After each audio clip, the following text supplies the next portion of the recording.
안녕하세요. 소사벌초 4학년 여러분. 두 번째 과학 시간, 과학자처럼 측정해 볼까요? 시작하겠습니다. 교과서 12쪽을 펼쳐주세요. 12쪽을 보면 여기 글이 나와 있네요. 한번 읽어보도록 할게요. 일단 우리가 두 번째 시간에서 배울 건 과학자처럼 측정하는 방법을 배워보도록 할 거예요. 그런데 여러분, 측정이란 말이 무슨 말인지 조금 어려울 수 있죠? 한번 밑에 글을 읽어보겠습니다. 과학자는 대상을 관찰할 때 알맞은 측정 도구를 골라 올바른 방법으로 대상을 측정하려고 합니다. 알맞은 측정 도구를 일단 골라야겠네요. 그리고 올바른 방법으로 측정해야겠어요. 그렇다면 우리도 측정 도구를 사용하여 대상을 정확하게 측정해 봅시다 라고 써 있습니다. 여러분들, 측정이라는 것은 어떠한 대상의 양이나 아니면 길이 같은 어떤 숫자로 된 것을 한번 양이 어느 정도 되는지, 길이가 어느 정도 되는지 알기 위해서 쓰는 도구를 측정 도구라고 하고, 이것을 측정이라고 해요. 그러면 역시 한번 조금 더 자세히 알아보기 위해 시작 퀴즈를 풀어보도록 하겠습니다. 우리 시작 퀴즈를 풀 때는 선생님이 얘기를 했죠? 어디다 써놓으라고 했죠? 그렇죠. 우리 시작 퀴즈는 옆에 여기 써놓으라고 했죠? 어디다 써놓으면 되냐면 이쪽에 한번 써보도록 하겠습니다. 선생님이 필기를 꼭 해야 되는 것은 빨간색으로 해놓을게요. 시작 퀴즈 하고 여기다 답을 쓸 공간을 만들어주세요. 한번 볼게요. 그러면 문제를 읽어보겠습니다. 다음 중 측정 도구가 아닌 것은 무엇입니까? 라고 나와 있네요.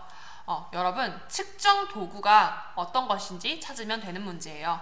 측정은 뭐라고 했죠? 어떤 길이나 양이나 이런 걸 잴 때 쓰는 것이 바로 측정이라고 했죠. 그렇다면 이 중에 길이나 양을 재는 게 아닌 것을 한번 찾아보겠습니다. 정답 바로 이야기할 테니까 시간이 필요한 사람은 잠시 영상을 멈춰주세요.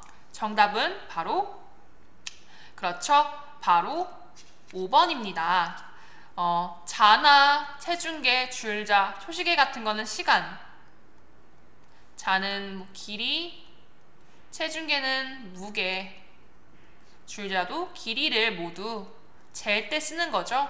그런데 돋보기는 어떤 양을 재는 게 아니라 그냥 눈으로 관찰할 때 쓰는 그러한 도구이기 때문에 이것이 측정 도구가 아닙니다. 정답이 맞는지 확인해 볼까요? 그렇죠? 그렇다면 정답을 여러분도 이쪽에 써주도록 할게요. 시작 퀴즈 정답 5번 써보도록 하겠습니다. 그렇다면 우리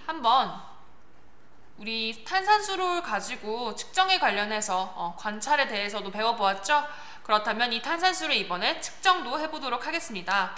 그러려면 어떤 것이 필요할까? 우리 탄산수를 양을 궁금할 때 여러분들, 길이같이 자를 갖고 탄산수의 양을 측정할 때 자를 갖고 양을 측정할까요? 아니면 초시계를 갖고 양을 측정할까요? 그렇지 않죠? 이렇게 양을 측정할 때는 바로 이 눈금 실린더라는 것을 사용합니다. 여러분, 여기에도 이렇게 그림이 나와 있죠? 눈금 실린더라는 건 이렇게 길쭉한 모양인데 이렇게 눈금이 그어져 있어서 양을 잴 수 있고, 이 안에 액체를 넣어서 양을 잴 수 있는 이러한 것을 눈금 실린더라고 합니다.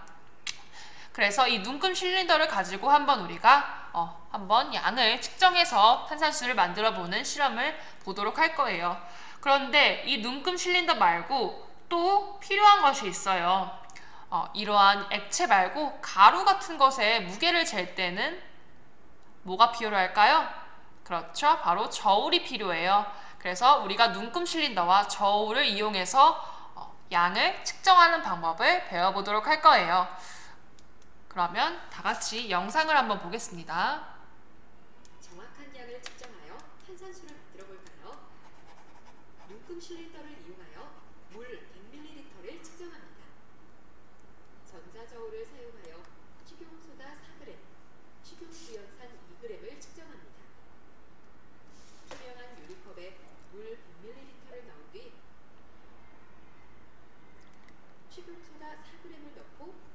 유리막대로 저어줍니다.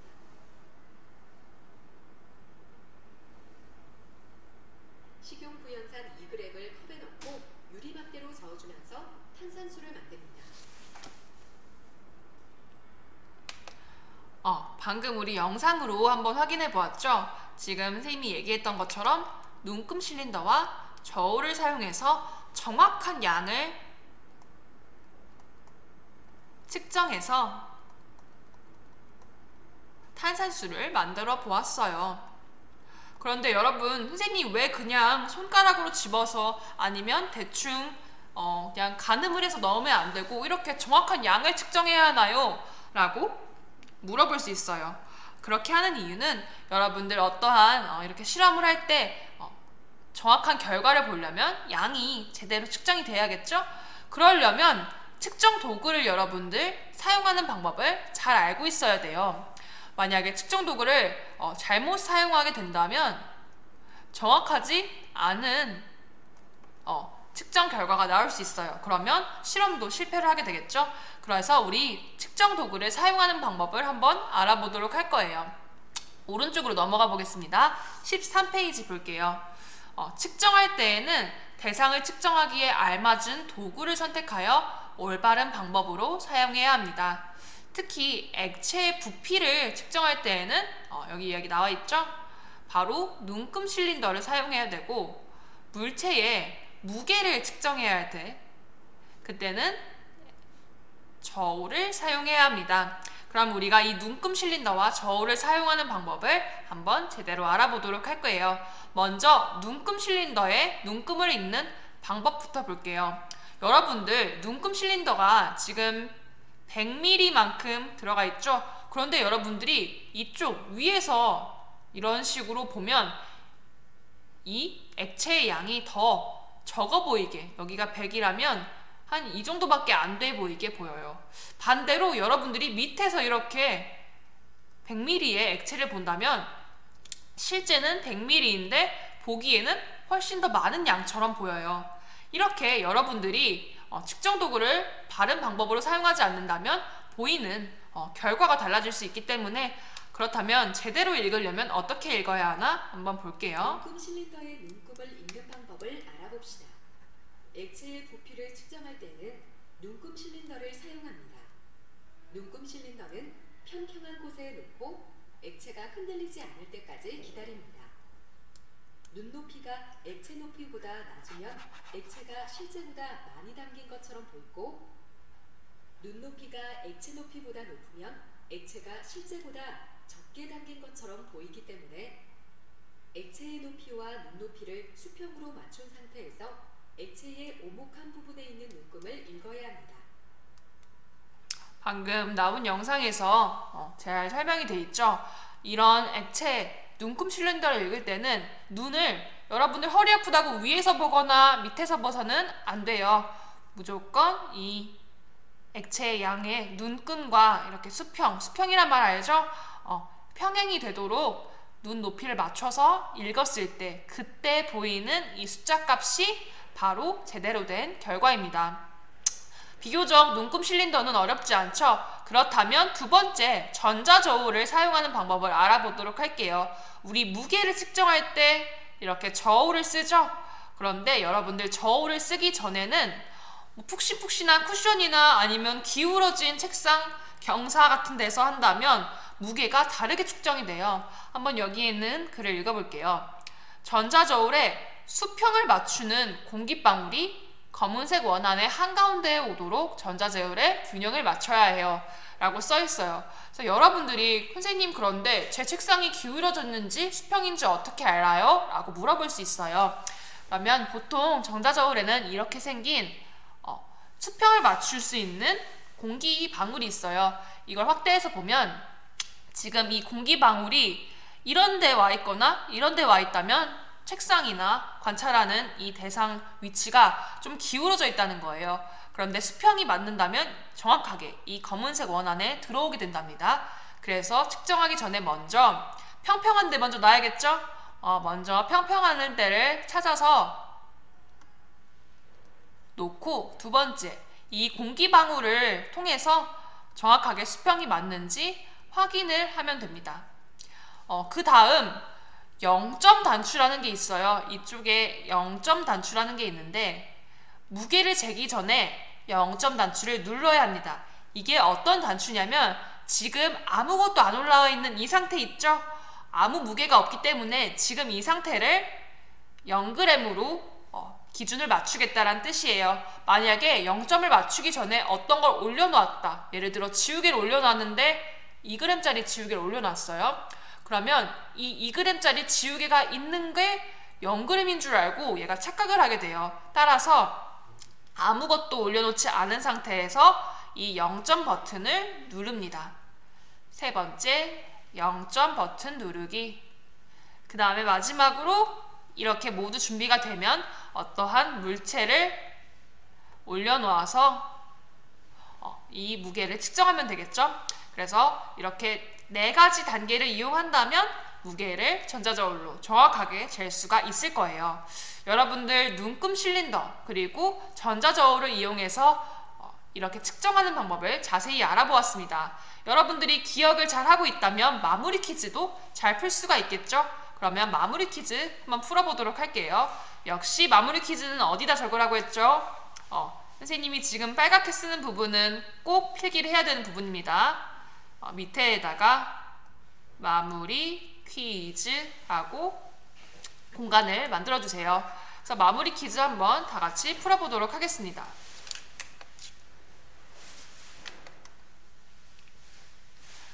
총 2문제입니다. 여러분들 공간을 잘 만들어 놓으세요. 1번 문제 한번 읽어볼게요. 다음 사진에서 물의 부피는 얼마입니까? 라고 나와 있네요. 지금 구해야 되는 것이 무엇이죠? 바로 액체, 물의 부피예요. 한번 이 친구가 제대로 눈금 실린더를 사용하고 있는지 볼까요? 눈을 수평에 잘 맞췄네요. 맞춰서 그때 보이는 이 오목한 부분에 있는 숫자를 읽은 거라고 했죠. 정답을 밑에 써주세요. 1번 문제 정답을 여기에 써주도록 할게요. 정답 발표하겠습니다. 시간이 필요하면 영상을 멈추세요. 정답은 바로 그렇죠. 바로 100ml입니다. 지금 수평인 부분에서 읽었을 때 100의 눈금이 가 있죠. 그래서 1번 정답은 100입니다. 모두 정답을 잘 적어주세요. 그렇다면 2번으로 넘어가 보도록 하겠습니다. 여기에 정답을 입력을 먼저 해볼게요. 100. 그렇죠. 그렇다면 다음 2번 문제로 가보겠습니다. 다음은 전자저울을 사용하는 방법을 보여주는 사진입니다. 전자저울의 사용법에 맞게 사진을 순서대로 나열해 봅시다. 우리 사용법 4단계 배웠죠? 한번 떠올려 보면서 기역, 니은, 디귿, 리을을 순서에 맞게 여기에 적어 보도록 할게요. 2번. 선생님은 정답을 바로 발표할 테니 시간이 필요하면 멈추세요. 정답은 먼저 첫 번째 뭐를 먼저 해야 한다 했죠? 그렇죠. 수평이 잘 맞는 탁자 위에 먼저 놓아야겠죠? 리을. 그 다음 수평이 맞았는지 확인을 해야겠죠? 그러려면 이 공기방울을 위치를 가운데 딱 왔는지 이런 데 가 있지 않는지 확인하라고 했죠? 그렇죠? 리을 다음에 니은 순서가 되겠네요. 그렇다면 수평을 맞췄으면 바로 측정할 수 있을까요? 아니죠. 0점 단추를 맞춰서 지금 위에 아무것도 없는 상태가 0g입니다. 하고 0점 단추를 맞추는 기억을 한 다음에 마지막으로 측정하려는 물체를 올리는 디귿까지 해주면 되겠죠. 그래서 정답을 한번 써보도록 하겠습니다. 첫 번째 리을이 와야 할 거고 다음 니은, 기역, 디귿 정답을 확인해 보겠습니다. 정답이 맞죠? 여러분들도 여기에 정답을 써보도록 할게요. 리을, 니은, 니은, 기역, 디귿 이렇게 정답을 써주세요. 여러분의 책에도 이렇게 마무리 퀴즈의 정답까지 모두 적혀 있어야겠습니다. 오늘 이렇게 두 번째 시간 과학자처럼 측정해 볼까요를 배워보았습니다. 여러분 오늘 배운 내용을 배움 공책에 한 줄에서 두 줄 사이로 정리를 해보고 우리는 다음 시간에 또 만나도록 하겠습니다. 우리는 다음 시간, 세 번째 시간에 과학자처럼 예상해 볼까요를 배워보도록 하겠습니다. 오늘 모두 수고 많았습니다.